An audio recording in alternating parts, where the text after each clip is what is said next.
Before we get started, I want to congratulate both of you for even being here right now, for making the best possible fight at the best possible time, when the sport needs it, when the fans demand it, and with everything everybody has been through this year, to know you're willing to do this. You're giving the fans, you're giving the sport what it wants and what it deserves.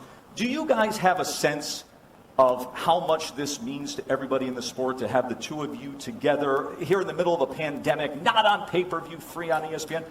Do you get a sense of how much this fight means to everybody, Vasiliy? Of course. You're good. You're mic'd up. Okay.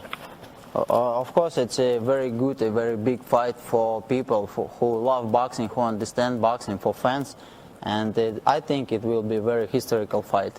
There's no doubt about that. What about you, Teo, in terms of what you hear when people talk to you about this fight, in terms of just what it means to them? It's everything and everything. I mean, it's the best fighting the best, and that's what it comes to, you know, all the belts. This is all on the line, and what better way here in Vegas, just like everything else, all in. Let's talk about all the belts. Here they are, 4 on the line. History being made here. The first 4-belt lightweight championship fight that the sport has ever had. When you look around and you think to yourself, I win this fight, I'm gathering all of this, how much does that matter to you in defining your legacy?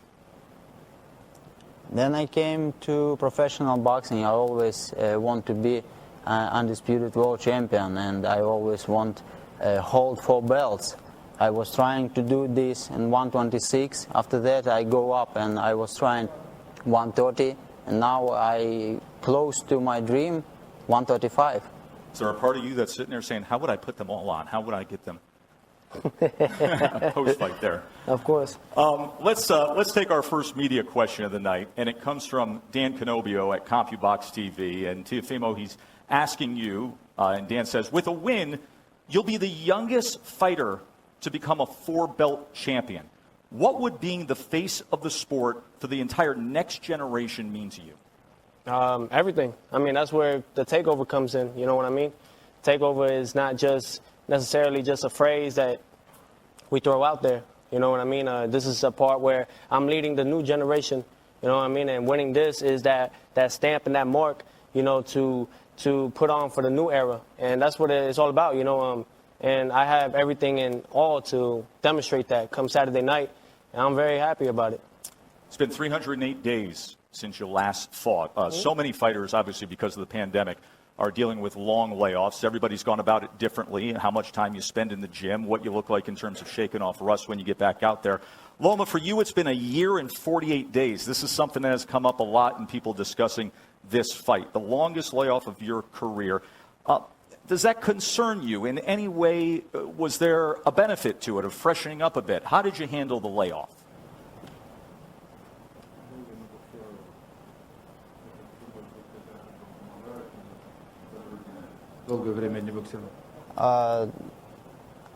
I'll check. It's Saturday. I don't know. I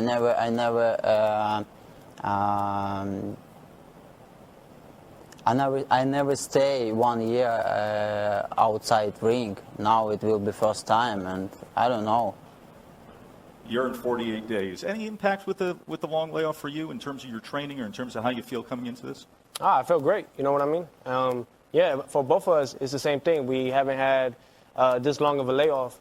You know what I mean? But even though during the time, the quarantine and everything that was hitting, the pandemic, you know, I was still working out, trying to stay on that as much as possible. You know, I'm a big 135-pounder, so, you know, I always stay in shape. And I'm ready, you know, and I'm more than excited for this fight.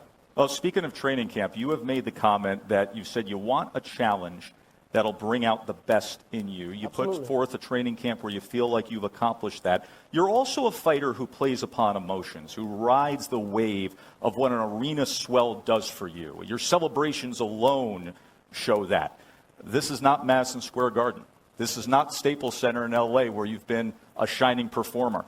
This is an empty conference room in Vegas with just a smattering of folks here. You'll be able to hear everything going on, everything being said from the corners. No fans. You feed off the crowd. How much thought have you given to that?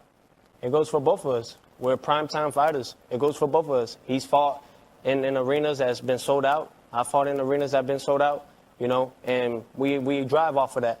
But, you know, this time around, it doesn't change. It does not change. We adapt to it. A true champion can adapt to anything, and that's what we come to. And my job and my thing is to have all these belts wrapped around me after October 17th, after the decision, after the fight, whatever it goes to, and I come out victorious. Vasiliy, have you thought about fighting in this kind of an atmosphere without fans? Have you talked to fighters who have done it or trainers who have been through it? What's your thought on fighting in a fanless atmosphere? You know, I think we need just ring judges and TV. That's it. And, of course, for belts. Teofimo, you recently said, and I'll quote you here, "I'm not looking at Lomo, I'm looking through him." Well, now you're sitting here 12 feet away from him, and you're looking at him. You're sitting in what will be a ring with him.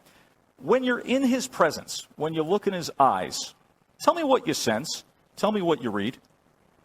You going to do this right now? Что он сказал? I look at it like this, like, when we, after everything, when we do our whole thing, the reason why I say I look through him, you know why? Is because in order to be the best, there's so much more to this than that.